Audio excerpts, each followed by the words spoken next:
Hi, I'm Nitya, your tutor at Nityaz Academy. Let's learn limits and continuity together, step by step. A limit asks a simple question.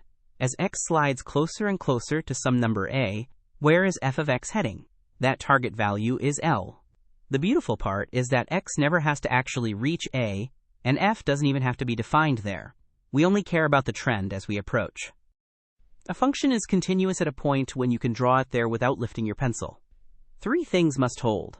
The function has a value at a, the limit exists as you approach a, and that limit equals the function's value.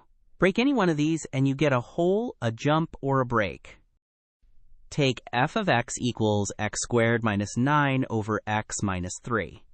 At x equals 3, we'd get 0 over 0, which is undefined. But factor the top, x minus 3 times x plus 3. Cancel the common factor, and we're left with x plus 3. So as x approaches 3, the limit is 3 plus 3, which is 6. Now check continuity.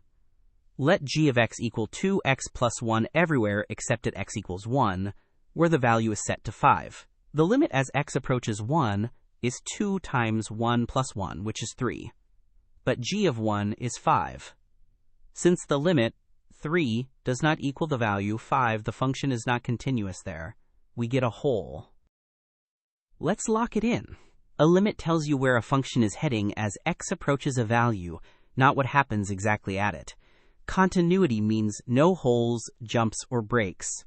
For a function to be continuous at a point, the value must exist, the limit must exist, and the two must match. Master this, and calculus opens up.